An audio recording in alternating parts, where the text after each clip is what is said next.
Welcome to Conscious Eye, living in authentic connection and harmony with self, others, and the world, featuring Ravi and Savitri.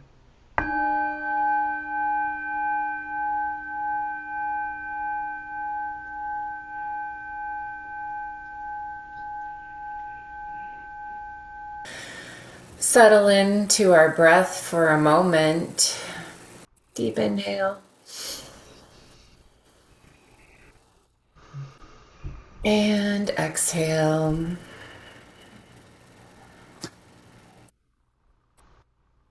Good morning, Ravi.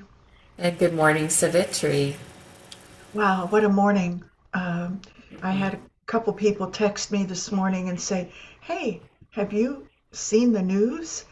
And I texted back and went, "No." And someone else says, "What's going on with the world? I feel like going back to bed." And I thought, okay, now I need to look because I was busy thinking about today's podcast and the things that we were planning and still plan to talk about. So, what do you think? Well, it is kind of par for the course, I think, right? And what we'll get into in our conversation today. Is it disturbing? Absolutely. Is it, scary? Yes. And that's why it's so important for us to continue to maintain our coherence and to look at the energies that those forces that are external to us so that we can rearrange our internal world and maintain our coherence and our internal light. So I And think we it can, it, it goes hand in hand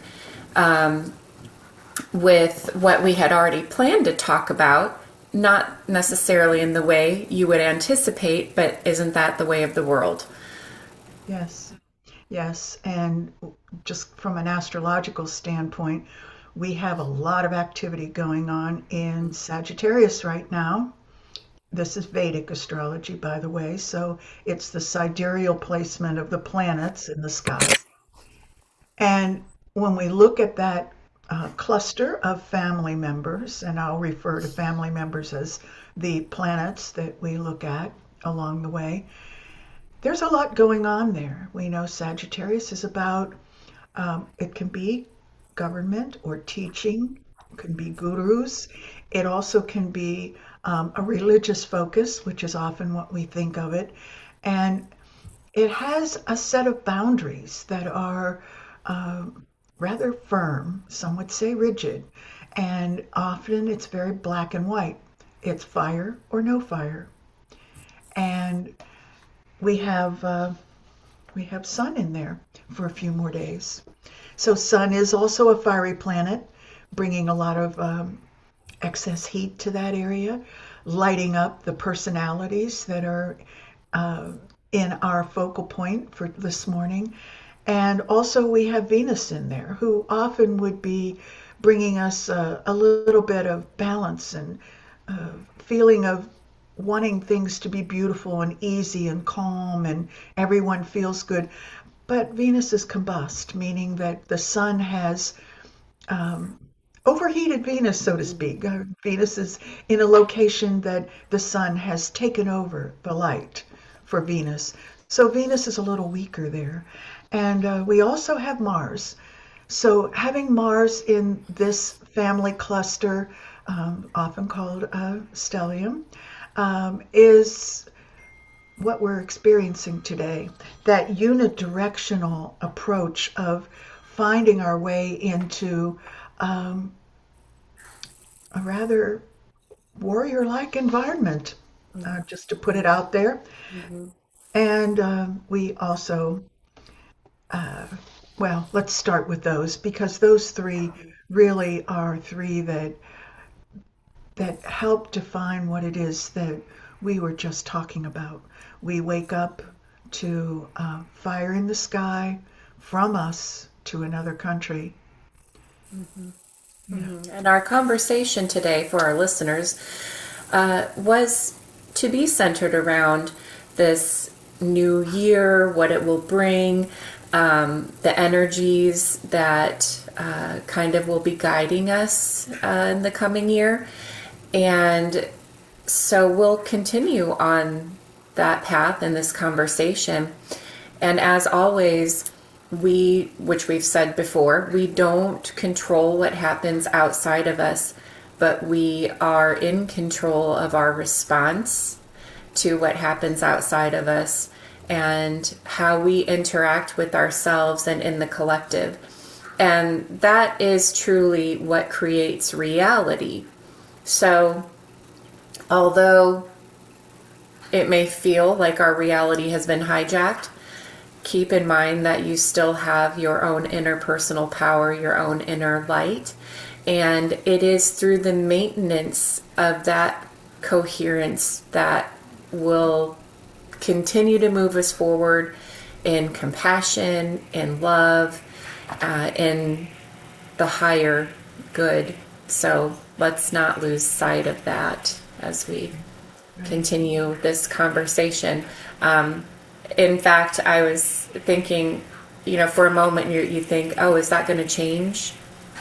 What we're talking about, or the meaning, and it's almost eerily on course.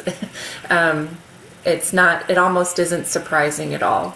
And I think we'll see that more clearly as we continue this conversation. Yes, and Mercury's in there as well right now.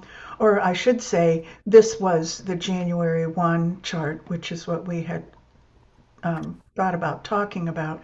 So the planets have adjusted a bit since then, since today's the 3rd, but not by much. And with Mercury in there, we're getting a lot of information. And it's vibrant, it's fiery. So all of those things around Sagittarius are coming into a form that often we don't consider it in this way, but it really does have that ambience around it. And Jupiter, the ruler of that sign, Sagittarius, is directly across the sky, aspecting, and is in retrograde. So Jupiter is in the Nakshatra Punavasu, which is where the moon happens to be today. And that's a place where we're searching for the reality of our home, Earth versus the divine home. Where do we fit? How does this come together? And so seeing how this is playing out today, or overnight last night, brings another frame of reference to that search for a home. And, my topic today kind of is around centers around the Chinese zodiac, moving from the year of the snake to the year of the horse. But keeping in mind, and the reason we chose to do this really New Year numerology and New Year astrology after January 1st, and you can listen to our previous episode for a little more about this, is that what really is the new year? We are the only culture that decided that January 1st in the middle of winter is the new year. So it is a little bit of a false new year. And when the narrative is being controlled by those in power, and they may see this as a time to do something shocking and dominant, right? Controlling. We have a ways to go before the new year really emerges. And I think we'll see some energies developing between now and February 17th, which is the Chinese New Year. And just don't lose hope. This doesn't set the tone for our entire year. It's a false start, I would like to say, if I can be so bold. It's an attempt to control a narrative, and I think that as we look at what the new year really may bring, we'll see some developments between now and what may be considered more of an actual new year, when the energies shift into that new energy of spring, the new moon. So yeah, we're looking at a false start. Yes. And in some ways, looking at the January 1st chart is a lot like looking at someone's birth chart. Here are the energies that surrounded you and were lighting on you, that were lighting you at the time of your birth. And as your life emerges and you grow and you mature, those things that were in the birth chart come into being in different ways. They bring karmic opportunities. They may influence you in different ways because each one of the houses in the chart has a different aspect of our lives. So, coming back to what you said, we could look at this chart again um, on February 17th, in the Chinese New Year, and look at what has changed in that time frame. We also have free will. And so we know that just because our chart has a particular blueprint or a configuration, a relationship of the planets in the sky, those are what we inherited at birth.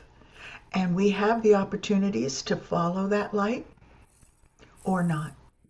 And that gets back to one of our previous episodes having to do with karma and past lives and how that works into looking at a birth chart. So, looking at January 1, we can say if someone was born on this day, these are the influences that were available to them at that time. Yeah. Yes, and I think the last couple of years have been an excellent example of predictive versus descriptive, Mm-hmm. or influential, when it comes to astrology and its meaning in our lives. So I was thinking back to the early days of the election cycle. If you're familiar with the 4 a.m. club, and many people are, we woke up to a very unexpected result, and many astrologers were predicting something completely different. Mm-hmm. Does that mean astrology isn't real or isn't a force in our lives? No, but it goes to show that it's that free will, that each of us have, and some players in this game of life are more influential at times than others. So things can get skewed. So even though a chart may look like one thing, it's not predictive. It's just an indicator. And those energies are still at play, but those energies do not dictate our life. They can influence and guide, but as you just mentioned, we all have free will. And there are those who use that to an incredible amount, and those who aren't quite aware of that and are more influenced and just, taken here or there. So it's that balance again. I mean, of course, we always talk about that scale. Go with the flow, but we have the ability to make choices and decisions that can guide us more directly from one place to another while on that current. So it's, to me, not in contradiction, but it's just like being on a raft in a raging river. If you take your oar, you can guide yourself to the Mm-hmm. calmer path. Mm-hmm. So you're not completely helpless on this raft. That's right. Or you But could guide yourself into the rapids if that's what you choose to experience. Mm-hmm. exactly. Or you could throw your oar out and just be like, I'm just floating down the river on this raft until I fall off. Right. So, right. It's when you look at it that way, it all plays together. Yes, it does. Yes. And I will identify myself as an astrologer who does not do predictive astrology as a general rule. There are indications that can be mentioned along the way, like I just mentioned to us in terms of what's happening in the chart from January 1. But at the same time, especially doing prediction And I admire those that step into this territory and do prediction for the collective or for global experiences and events for the future, because there's so much there and so many dynamics and relationships, and looking at, like you said, key players. What are their charts doing? Where do they fit into the energy that's currently coming to us on Earth? So it's very complex, and one person can change it just by making a decision. The whole fabric of the energy system shifts and That turns. ripple effect, that ripple just extends out. Now, from the perspective that I was looking from today for today's conversation was shifting from the year of the snake to the year of the horse. And also we're looking at moving from a 9-year to a 1-year. So the numerology, and I know you're coming in with some other perspectives as well, but the just to explain that to listeners who may not be familiar, the Chinese zodiac is comprised of 12 animals. I did a little reading into that because I just got curious. This is why I love our podcast so much. I get little new tidbits of information that I really hadn't thought of before. And really quickly, I just was curious as to how those animals came to represent the Chinese zodiac, and it was the Jade Emperor, the ruler of heaven, who was making a calendar and invited all the animals, all of the earthly creatures to participate in a race. And the goal of the race was to cross the river, and those 12 who crossed the river first were going to be in the zodiac. And so the rat, knowing it was at a disadvantage and being very clever and being very witty, convinced the ox, who is steadfast and strong, to ride on its back and to carry it across the river. But because he's cunning and sly, as soon as they got across, the rat jumped off and was the first to cross the finish line. So the rat is the first sign of the Chinese zodiac. And then the ox came in second. And when the rat jumped off, it knocked off the cat, and the cat didn't get to participate. Next came the tiger and the rabbit. And despite being able to fly, the dragon came in fifth because it stopped to help villagers along the way. So the dragon was altruistic and came in fifth. And the horse and actually assisted the rabbit, which is why the rabbit came in fourth. And the horse was set to finish next, but the snake slithered by, startled it, and so the snake finished sixth and the horse seventh. And then the goat, which is sometimes interchanged for a sheep, the monkey and the rooster, they paddled across the river together, and they used teamwork to finish 8th, ninth, and 10th. And the dog, who was playing in the river, of course, came in 11th, and the pig was last as it stopped for a snack and a nap. Mm-hmm. So that's the myth around how the animals came to be. And each of the 12 animals is associated with the 12 earthly branches, which are like akin to a genus. So as you know, if you've looked at a Chinese menu at a restaurant, the Chinese zodiac menu at a Chinese restaurant, you look and you say, oh, I'm a horse, I'm adventurous and independent. So each has a quality, right, or several qualities attributed to it. And so the snake, the year of the snake, this is a year of endings and shedding, letting go, releasing patterns. And the horse is that of new beginnings and independence, ambition, leadership. So it fits right in with what we're talking about and what that looks like. But we see that in the collective and on the individual level. So we have to remember that we can look at this in the broader view and how it impacts the collective, and then also how it impacts us. And then what is the collective? It is comprised of us. So again, it's maintaining that coherence and making meaning of it within yourself that can create the greatest impact. And then just to briefly touch on the 9 versus the 1 year, so 2025 adds up to 2 plus 2 plus 5, adds up to 9, and 2 plus 2 plus 6 equals 10. We reduce that down to a 1. So, we're just at that cusp of something new. In numerology, we stick with the single digits, so we're at the end of a 9-year cycle, moving into completely new energy. And again, that 1, let's start with 9, ending of cycles. 1 is associated with compassion, universal love, completion, idealism, and wisdom. And if we look in the past year, we might think, how is that coming into play?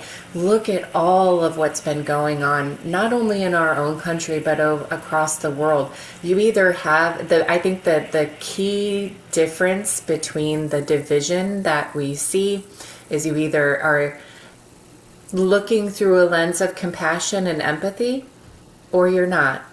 You're either looking through the world through a lens of universal love and unity, or division. And we are moving into that era of new beginnings. There's leadership, independence, ambition, originality, and confidence. But keeping in mind, like all things, this can be on a scale. It can be selfish. It can be domineering.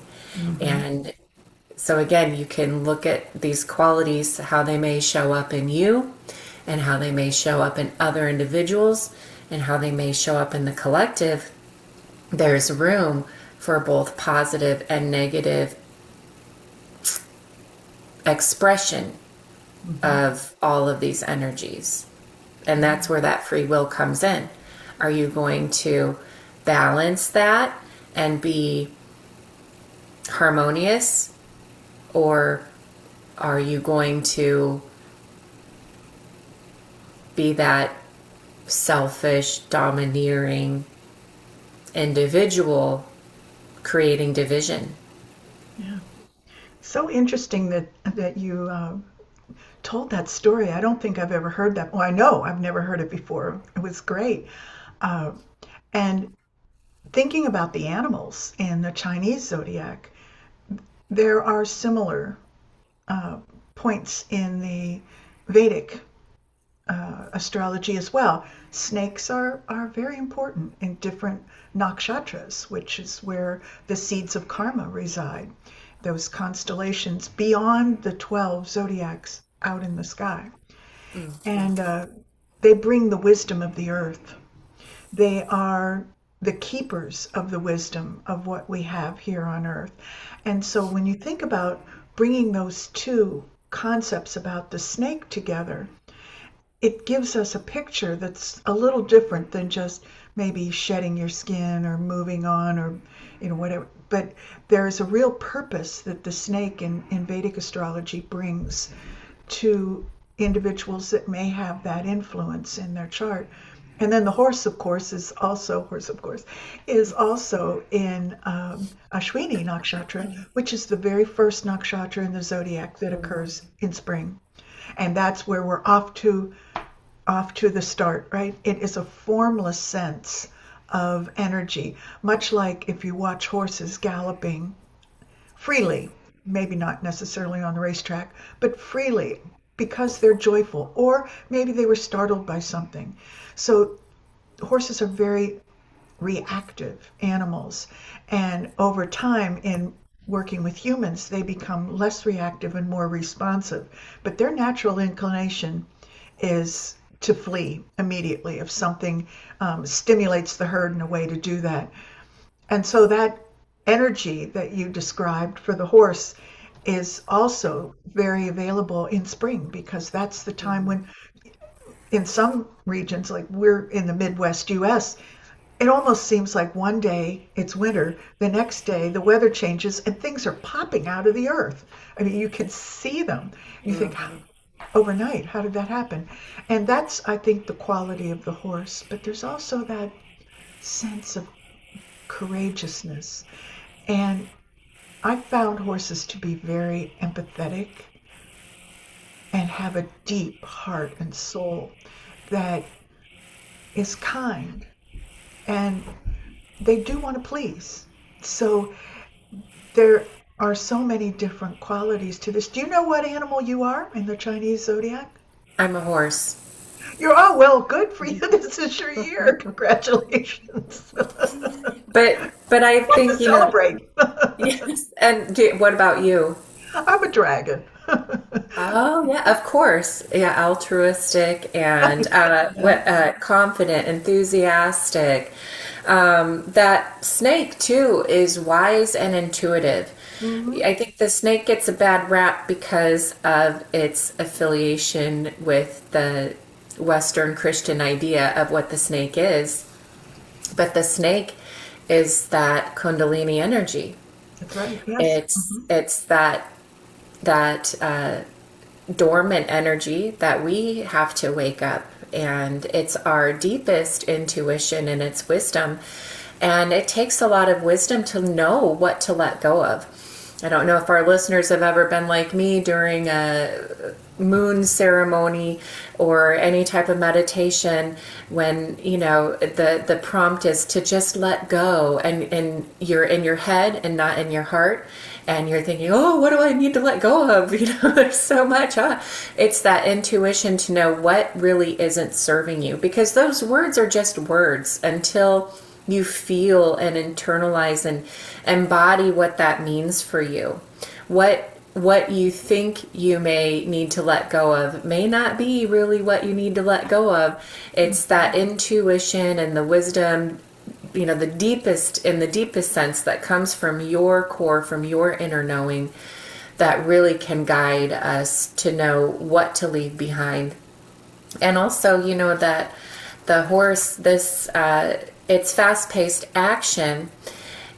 It's a good time for starting new ambitious projects, from breaking free of old patterns. So as you shed the patterns, you also have to truly start something new. So that's the same thing in Kundalini yoga. We practice for 40 days. 40 days only breaks the habit. 90 days allows you to embody something new and create a new habit. So you'll notice, and we've talked about this before, when you're letting go of something or starting a new way of doing something, beginning a new habit, the lesson still comes up. The universe will still put things in your path. Karma will still come up and say, oh, well, what about this? It's packaged differently. And sometimes you go and you open up that bow and you open up that little present, and it's the same darn thing. And you realize, oh snap, I just did it again. So we get those lessons again and again until we really learn how to identify what that is and what is and is not meant for us. So there's a bit of caution, the year of the horse, as we come into this new year, and it's a fire horse. So there's a lot of wild energy, like you said, impulsive energy. Mm-hmm. And if we haven't tuned into our inner wisdom and our intuition, we might experience some unfortunate situations with this wild, unbridled energy that is coming. Thinking also of being a one, something new beginnings. And I've mentioned this in previous conversations, but it's like being that newborn, or being in those early stages of life where when we let go of something and decide to do things in a different way, we're learning. We go through the stages of learning. Mm-hmm. And we have to be very kind to ourselves and put ourselves in situations that nurture us and allow us to grow in safe ways, because this can be we have a high risk of impulsive and emotionally charged decision making in this year. Yeah. I want to go back to where you were talking about the Kundalini and the reference to the serpents and the nakshatra of Jyeshtha is aligned with Scorpio. And we know Scorpio has a very internal way of being. It's a deep, unconscious, even into the subconscious realm, symbolized by deep, deep waters. And that is the nakshatra where Kundalini becomes activated. And so I'm hearing these points in the Chinese zodiac that are aligned, and it makes sense. I'm sure that it is those it is those threads of truth that run through all the different cultures in different ways. But it's fun to be able to look at the comparison of the Chinese zodiac and the Vedic sidereal zodiac in that way. So another thing about the snake is that one of the key features of a Vedic chart are the nodes. And in the Western chart, we talk about the North Node and the South Node. In the Vedic chart, we talk about Rahu and Ketu, and they are two parts of a snake. And there's a story around that, and I think I might have talked about it briefly in one of our previous episodes. But right now, Rahu, the ultimate consumer, anything that comes Rahu's way is interesting, going to consume it, going to bring it in. But of course, Rahu is just the head of the serpent, and the body and the tail resides in Ketu. And so Ketu is headless.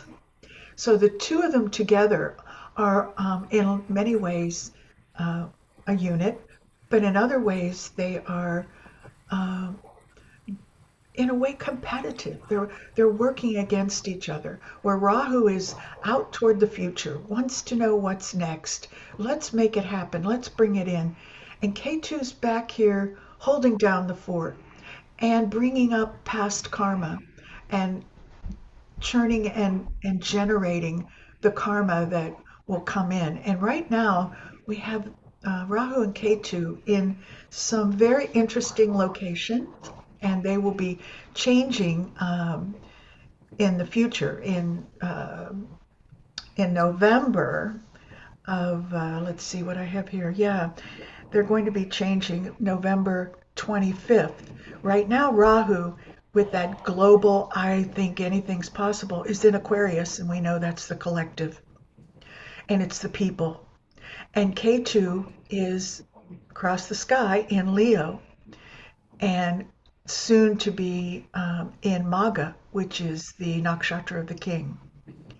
And so there's a lot of karma coming up having to do with that type of organization in our lives. November, it's going to shift. K2 is going to move into Cancer. It's a water sign. It's a location where we think of the mother, and Moon rules that sign. And Rahu's going to come into Capricorn, where again is ruled by Saturn, just like Aquarius is, but has a whole different flavor. It's down in the weeds. It's Makara, which is the crocodile. So if you think of that, crocodiles move slowly. They're careful about what they do. They're very alert and attuned to details. So there will be a shift, and that shift then will last for 18 months. And the reason I mention that is because moving out of the year of the snake and knowing that we have those qualities in the Vedic astrology as well, Rahu and Ketu are the underpinnings of the turning of the cosmos. And so what they bring for the time that they are in particular signs influences all the other planets and our houses in a different way. So right now we have the people and the king, the collective and the leader. While I'm at it, I might as well mention the eclipses. If anybody wants to put those down so you can look forward to them. And Rahu and Ketu are responsible for those, and that's an astronomical event. as well as an astrological one. So there'll be a solar eclipse on 2/17. I think we talked about that date, didn't we? Yeah, Yes, that's the yes. beginning of Chinese New Year. And there'll be a lunar eclipse to close Chinese New Year on the March 3rd date. And then we have our later in the year solar eclipse August 12th and lunar coming up on August 27th. So we can look forward to those as well. And those are periods of intense transformation. They are. As we've been talking about this year, the year of the horse. We look at how it's started. If we want to think of how we woke up to January 3rd as a start, we can look at that as maybe a false start and really think about how we're going to process how we feel and how we respond to that and how we choose to show up in the collective around that energy.